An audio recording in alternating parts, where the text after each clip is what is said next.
Hello mga kasari, magandang hapon po sa inyong lahat. So for today's video ay meron lang ako guys i-share sa inyo. Pero bago yon, gusto kong i-shout out si Basha na kasama ko ngayon dito sa tindahan. 'Di ba? Napaka-cute, napaka-pretty niya. Buti na lang hindi siya nag-iingay kasi walang bumibili. So ngayon guys, nararanasan nyo ba mga kasari yung feeling na akala mo nalulugi na yung tindahan mo kasi wala ka laging benta? Makaka-relate kayo dito mga kasari kasi ganun din yung nararanasan ko ngayon. So, ano nga bang nangyayari? Lugi na ba ang tindahan ko? Lugi na ba ang tindahan nyo? Bakit wala tayo laging benta? So, eto guys yung usually na nangyayari kapag nagbenta tayo sa araw-araw, nagtinda tayo sa araw-araw, bakit walang benta? Magko-closing na, bakit walang benta? Saan napunta? Parang ganun guys. So, dito kasi sa sari-sari store ko guys, simula Monday to Friday, Saturday, meron tayong delivery. Araw lang yata ng Friday wala. Minsan meron ding delivery, depende kung nag-o-order ako sa ibang wholesaler. Monday, may mga dumadating na ahente ng sigarilyo. Tuesday, mga Unilever, ahente ng mantika. Wednesday, ahente ng itlog, ahente ng soft drinks. Depende pa kung mag-o-order ako sa ibang wholesaler na malapit dito. Katulad kahapon guys, ang daming dumating kahapon na delivery. So, lahat ng benta natin sa maghapon, doon lang napunta. Kaya iniisip ko minsan, lugi na ba tindahan ko? Pero naisip ko, ay pinambayad ko nga pala lahat sa delivery. Yung kinita ng tindahan, yung benta ng tindahan. So, in a good way naman, ang napupuntahan mga kasari ng ating benta. At yun lang naman dapat talaga ang mapuntahan ng benta po natin sa araw-araw. Yung sa mga paninda po natin. So, ako kasi mga kasari bilang isang tindera, hindi kasi ako makampanteng tao. Alam niyo yun, kahit na ang tagal ko na dito sa industriya ng pagtitindahan, 6 years na po akong nagtitindahan, hindi pa rin po ako nakakampante.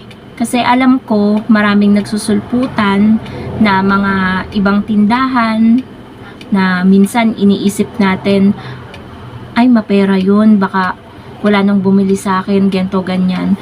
Pero ito lang po ang lagi nyong tatandaan mga kasari. Huwag po kayong panghihinaan ng loob. Parate. Kasi lahat po ng sari-sari store, lahat ng tindahan, may kanya-kanya po yung suki. Alam niyo yun guys. May kanya-kanya tayong mga regular customer. So, ayun. Balik tayo dun guys sa mga ahente natin.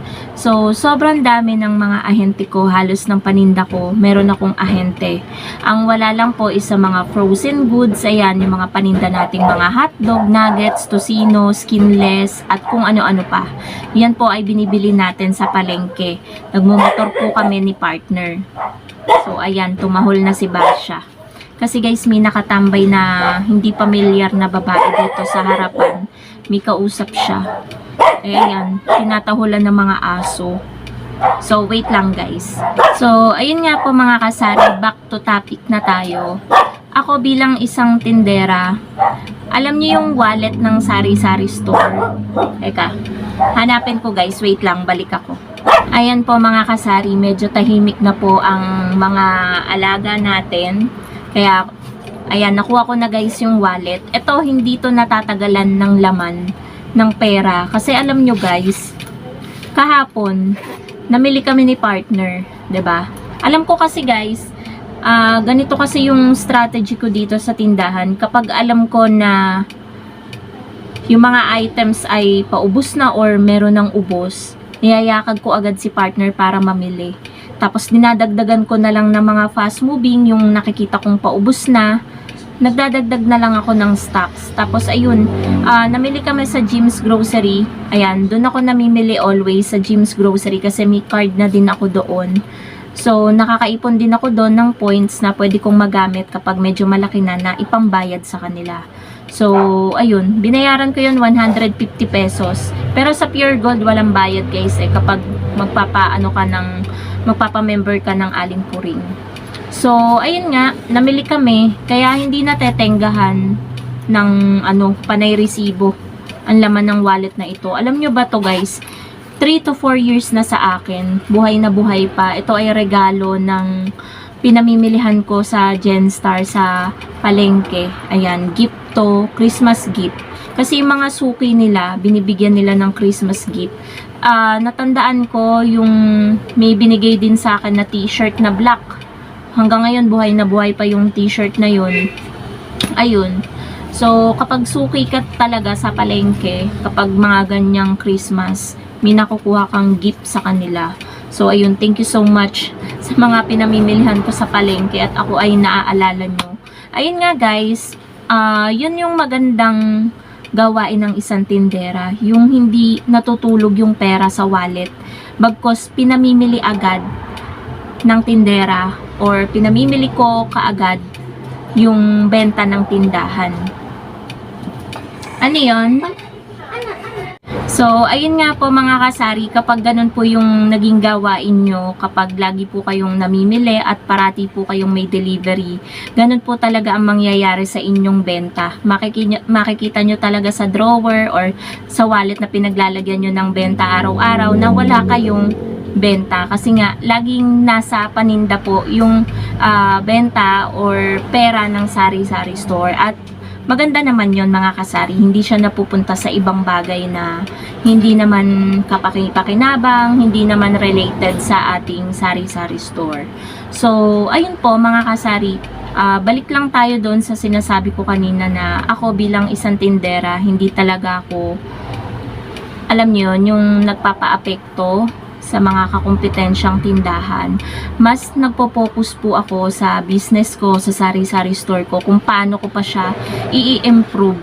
Alam niyo yun. Alam niyo guys, may paninda ko na tinitinda ko na siomai siopaw, kapag hindi na siya nag-click, nakakaisip agad ako ng idea na magdagdag ulit ng ibang paninda, like nga yung frozen goods na namuhunan dyan si partner. Yung partner ko guys, yung boyfriend ko, namuhunan siya dyan ng 2K. At na-vlog ko po yun, madami pong views yun. So kung hindi niya po napapanood at gusto nyo ring malaman kung saan ako namimili ng frozen goods, panoorin nyo po yung vlog na yon, ilalagay ko po dito.